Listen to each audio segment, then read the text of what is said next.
So one of the things we'll learn about in relevance is conditional relevance. And that's not a terribly complicated idea, although it can sometimes become so in the quagmire of a particular case. The basic idea behind conditional relevance is that one piece of evidence standing alone really doesn't tell us that much at all, but in connection with other pieces of evidence, it can add up to something that can advance the ball for the plaintiff or the prosecution or the defendant. We saw that in our introductory example where we had the student on the treadmill the night before she was supposed to have done her reading. And, we asked the question, why in the world would we be considering this? This just doesn't seem to make any sense. Who cares that she went to the gym the night before? In fact, isn't it kind of nice that she went to the gym? A person can be a law student as well as someone who goes to the gym. Those two things are not mutually exclusive. But what we were looking at in that particular example is something called conditional relevance. Not only was it a very low level of proof, but it only had relevance if other things were true. If the student wasn't doing her work at other times when she would have been expected to do it. If the professor in that hypothetical could have filled in every block of time when the student would have been doing the work, then this would have been one link in the chain in filling up her day or evening to preclude any possibility that she could have done her reading. This principle is called conditional relevance, and it is expressed in Rule 104B, which I now put on the screen for you. Relevance that depends upon a fact.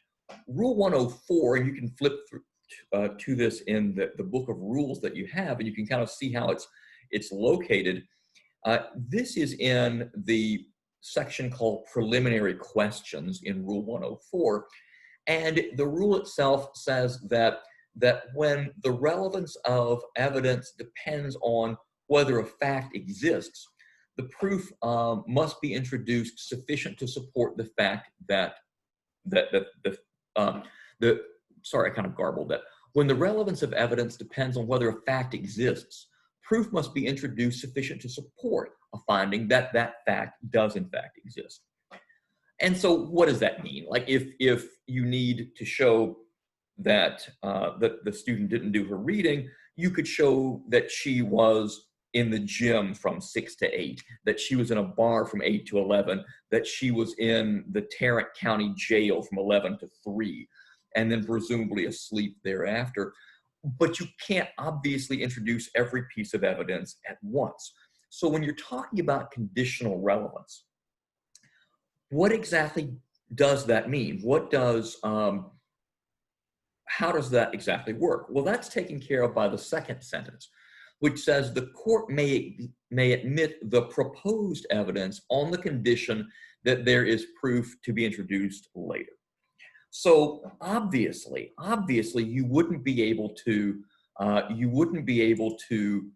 introduce all 5 pieces of evidence at one time. If you wanted to say the student was on the treadmill from 6 to 8, was at the Tarrant County, or was at the bar from 8 to 11, at the Tarrant County Jail from 11 to 3, and then asleep thereafter, those all depend on the other pieces of evidence. If you're going to fill up all of her time and say she couldn't have been doing her reading because this is where she was at all the possible times when she could have done it, you couldn't have testimony that accounted for all 3 or 5 of those events at one time.